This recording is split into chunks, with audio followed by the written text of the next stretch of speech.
So I'm feeding the animals, feeding this tree, feeding myself and my family. You can't lose. What's up, y'all? Billy from Perma Pastures Farm. I'm gonna show you a little trick with what I got right here in this bucket today. I just picked up something the other day that I've been looking for a while, and I haven't really been spending too much time too intensely looking after it, but I'm glad to have found it. And I got it from the Farm Connection over in Marshall, North Carolina, friends of mine. What I got in here right now is a thornless honey locust, and check this out. This bare root was only $8.95. Yeah, go shopping for those. If you find them in a pot, y'all, they're gonna be sometimes 5 times higher than that. And then over here, I got some false indigo. Now, I've planted that before, but folks, I'm gonna be doing these nitrogen fixers. I'll get into all that in a minute. I'm gonna be doing them in a different way that you've only ever heard me talk about. Now, we've talked before the purpose of putting a nitrogen fixer out here. And the way we got it set up, thanks to people like Bill Mullison and Stefan Subkowiak, fantastic YouTube channel, by the way, fantastic instructor, fantastic mentor. So go check him out. You will be glad you did. Okay. What they do is basically take a nitrogen fixer, and you'll just walk with me up here a little bit. I'm gonna try not to step on all these little strawberries that are coming up. And right here, we got a black locust. I basically coppice this sucker in the winter, which basically means if I'm gonna coppice it, it's gonna be down below. And in some of them I pollard, which is basically up high. And I got reasons for both of them, but that's another video altogether. This nitrogen fixer does a bunch of things. It's taking atmospheric nitrogen and putting it down in its roots for the benefit of that apple that's that way and to that peach that's sitting right there, okay? Well, as you can see, it's not really doing a whole lot right now. Some people seem to think that when you pollard or coppice, it self-prunes its roots. I used to believe that, but maybe not so much anymore. But today I'm going to show you a method. We're going to walk down here for a minute. I'm going to show you a method that we've been using for a few years now, and it works like nobody's business. And I'm going to give you examples. Some of them kind of happen naturally, like right over here with this peach. Down below it over here, you can see where I've coppiced. Right over here was a black locust. Okay, so why would I do that? Because everybody will tell you this is the worst thing in the world, is to let your productive tree or your fruit tree grow in such close proximity with everything else. Well, let me ask you this. Do you see that in nature? That's nature. Do you see that over there? Nobody's worried about having, their own little designated space. They do to a certain extent, but you can use this whole spacing thing into your favor. And I'm going to show you how it's done. But first, before I get to that, we're going to use some examples of where we already see the effects of what it does. Here's just one of several examples I could provide.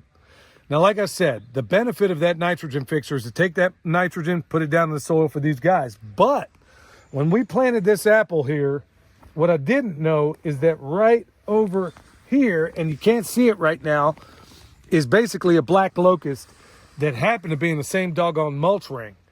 I've had to prune. This thing is so incredibly vigorous that I can barely keep up with it. In fact, this thing would likely be 20 feet or more if I didn't have to stay on top of the pruning, because it's so robust, more than just about everything else around it. This isn't the only example. I can take you to numerous places, every single spot where we have a nitrogen fixer growing in the same mulch ring practically as the fruit tree. We see growth that is really on another level. I mean that. Now, it's going to be some time before, for example, this nitrogen fixer over here, which is another black locust, before it gets to the point where its roots are connected with all these. But look, you can jumpstart it. And I'm going to show you exactly how I do it right over here. All right, this pear is off and running. And if we don't get a crazy frost, my favorite fruit, at least for the time it's in season, will be ready to rock and roll. Got a lot of them off there last year. Okay, without me stepping on all the doggone comfrey that's popping up here and all of the strawberries that's coming up out of here, let's see. We got this little tree that we put in, I think it was back in the winter. It was replacing something that died, and it's basically a Montmorency cherry, okay? Now, between it and the nitrogen fixer over there, which you're not even going to be able to see because it's a tiny, tiny, tiny bare root, and it's a false indigo, I'm going to do something that's mostly considered unthinkable. And I'm going to try to do it in a way that doesn't damage anything else around it. And it's going to be super simple, because typically with your nitrogen fixers, depending on what it is, these guys are so robust that it's tough to kill them. Now, what I want to do, remember, we're solving a bunch of things all at the same time. Remember, with permaculture, we have numerous solutions to every single problem. So I'm asking myself, before I put in, which by the way, this is a thornless honey locust, not only is it going to provide nitrogen for this cherry over here, you know what else it's going to do? It's going to produce pods that my animals can eat. And it's right alongside this area right here where they come through and they graze. So they'll have access to that, okay? But I'm going to do the unthinkable by doing something that everybody tells you should never do. And that is, I'm practically going to put this, I'm not going to put it in the same hole, but I'm going to be pretty doggone close to it. And here's what I'm going to do. This ground is so soft, and I'm telling you, just a couple of years ago, this stuff was as hard as 3 times 9. I really don't have to go through all the rigmarole that I need to do when I put in a regular fruit tree. All I'm going to do, and I know some folks are going to say, oh, that doesn't work. Yeah, it works. I'm just going to take my little spade there, make a little slit in the ground, and that's all I'm going to do. Now, here's the advantage of doing this. First of all, I want to give credit to whom it's due. I want to give a shout out to the late Toby Hemingway, who basically gave me this idea. Here's the cool thing about it. Some people, and we've done it too, and it wasn't even on purpose, where this nitrogen fixer sometimes will be planted in the same exact hole as your fruit tree. Now, why would you do that? Because instead of waiting a couple of years for the roots of that nitrogen fixer, which is at least 10 feet away, to marry up with this, I can get the benefits of it right now. But here's the best part. But wait, there's more. As this thing becomes vegetative, it is of no consequence if I were to come in here every time my moisture is higher than the evaporation, or basically when I'm getting more rainfall than it's going back to the atmosphere. Every single time I chop this off right here, this tree is going to shoot exudates down into the soil, much to the benefit of this guy, because it's not going to take long before their roots marry up with one another. But here's the best part. I can do this as often as I need. And here is the very, very best part. And this is why permaculture is my passion. That's why I'm the permaculture pimp daddy, is because of what I'm about to tell you. Is that I want to grow all of my fertilizer within arm's reach of where this guy is.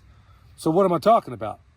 Well, as this thing grows, and it's going to be quite vigorous, I'm going to chop it off here. I'm going to take my loppers, chop it up, and I'm going to throw it on top of this mulch ring.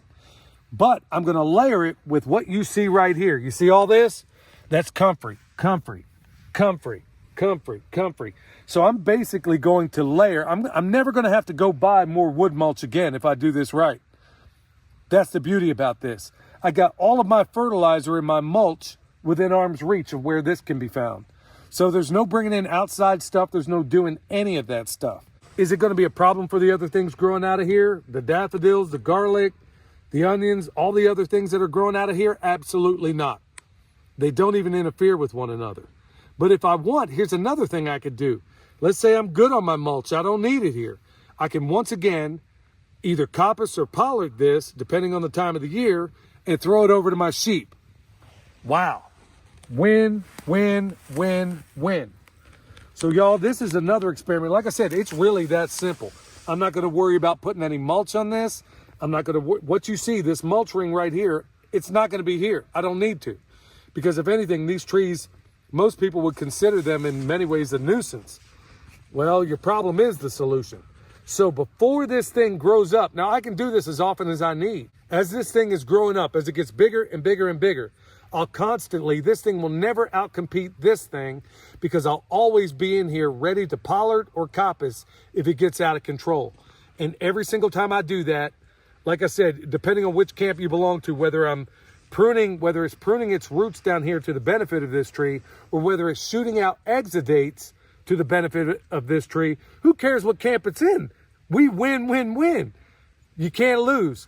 So I'm feeding the animals, feeding this tree, feeding myself and my family. You can't lose. So here it is, y'all. I could, in fact, on the next one, If I were planting trees straight up right now, I would absolutely put this in the same exact hole. And every time it grows, bam, no problem at all. I'll just coppice it off here like I do with all the others. So, folks, if you need any of these, go check out the Farm Connection in Marshall, North Carolina. Like I said, I don't know if anybody's got a deal like that. And a lot of folks on Etsy are charging considerably more than that. Plus, you got to worry about shipping. So if you're anywhere near Western North Carolina, go check them out. You'll be glad you did.